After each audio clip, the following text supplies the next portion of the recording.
Kia ora tātou. How do we get started with all this IoT, Internet of Things stuff? So this is a short, not so short, setup guide for a Linux environment using a web server, an MQTT broker, and a flow-based programming environment called Node-RED, and a Raspberry Pi. And you can see in the video camera here that I've got a Raspberry Pi set up. I've got an ESP32 set up here with an OLED display, and it's monitoring the temperature. And it's monitoring the temperature using this little thermistor here. Okay.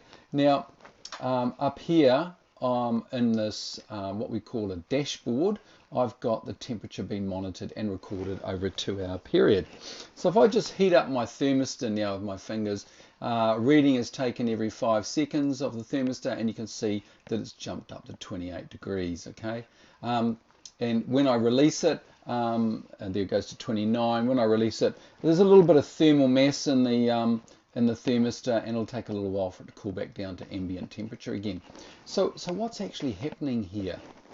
Well, this Internet of Things, so I've got my thermistor, and then I've got some server thing, and then I've got my dashboard somewhere else which is monitoring what's going on. And you can do all sorts of things with the Internet of Things, and here's how you might want to do it. First of all, you need a bit of background understanding about what's going on. We typically run in what's called a client-server model, where we have a server application running on a computer somewhere on the internet, which is really in the cloud, which really just means someone else's computer. So what we've got then is we've got these clients, and in each case I've shown the client to be a browser, though there are other applications that you could use to as clients for a server. And what happens here is that the client makes a request for some information from the server, and the server sends it to them. So it's a two-way process, request, response. The service request here is done using a language or a protocol called HTTP, which is very heavy. It's quite text, it's a bloated protocol, we might use the term, and it's also therefore relatively slow. From a human point of view, it's not slow necessarily, but certainly from a machine-to-machine point of view, it can be quite slow. And the other thing is it requires a stable connection, okay?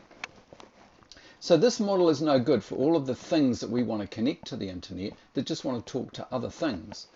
So they developed a new system called a publisher-subscriber model. And what the publisher-subscriber model does is we've got everything on the internet is a thing, and it publishes information that you decide about itself to a server.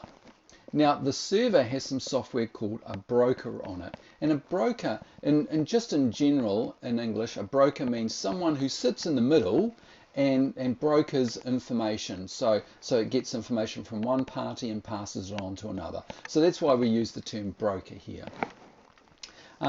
So you might have light bulbs, loads of light bulbs. You might have hundreds of sprinklers. You might have thousands of coffee machines, all publishing information about themselves to the broker. Now, within the broker, there are topics. So these things post their information to a specific topic in the broker. So take, for instance, public transport. In this bus here, you might have a GPS receiver, and it's getting the information about the location of the bus, and it is passing it to the topic for that specific bus route in the broker. Okay, so all of these buses are publishing information about where they're at to their specific topic, and I've called the topics here by the bus numbers. Now, on the other side, what you've got is you've got subscribers. So we've got our publishers on one side, and we've got our subscribers over here. And here we've got a sign that is subscribing to a list of different topics. So it's subscribing to all of these 4 topics, and it'll be able to tell where the bus is. And in actual fact, once it's got the information about where the bus is, it can figure out how long it's going to take to get to this particular stop. It might work slightly differently to this, but this is the basic idea about the fact that you subscribe, or you have a device that subscribes to a topic, and whenever new information comes in to the broker on that topic, it just automatically comes to you. Now, you might have a phone with an app on it that is subscribing to a specific topic to see where your bus is. Okay, and so what's happening then is you subscribe to it, and whenever there's an update from the bus, it gets sent to you. Now, of course, back at the public transport depot, you've got a whole bunch of computers monitoring the location of all the buses or all the public transport on the network. So this is the basic sort of idea about the fact that these things just publish information. There's no two-way process. It just shoots the information to the topic, okay? And what happens on the other side is that you subscribe to the topic once, and then from then on, you just get sent information on a regular basis, or whenever it comes in, actually, it comes to you. And this protocol is called MQTT, Message Queue Transport Telemetry Transport something protocol. It's a lightweight protocol. It doesn't take up a lot of data. It's fast. It works in multi-directional ways, and it's very reliable over unreliable networks. So that means that if the network goes down briefly, you don't have to re-establish the connection. It just goes down, comes back up, and then it keeps publishing again. Okay, so it's a really good system from that point of view.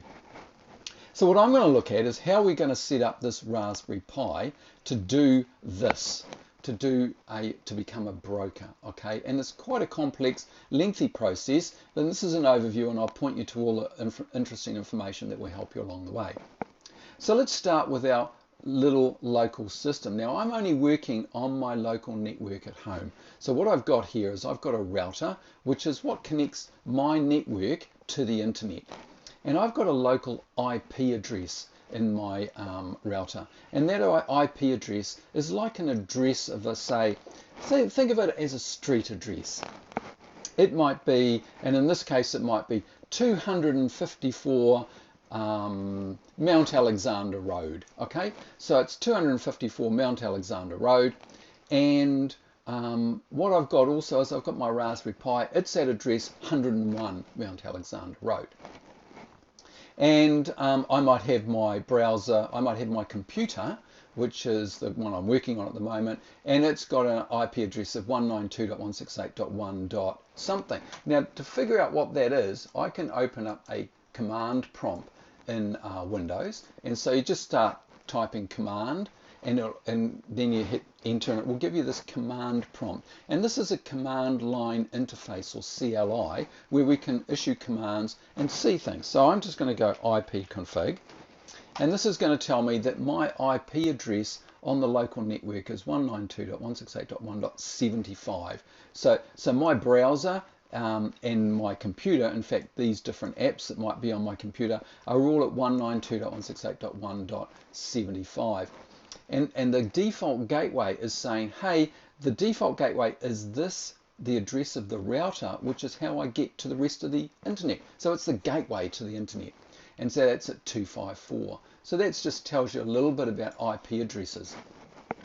Now, IP addresses are like the street address, but actually if you think about it, let's think about there being a block of apartments at that address. So 254 has got a block of apartments, and 101's got a block of apartments, and each apartment has its own number. Okay, now in a computer you can think of this as like the applications that run within the particular computer have their own ID, and these IDs are called ports, and this is how you communicate with the information, or communicate information with an application on a device. You need to know its IP address, and you need to know its port.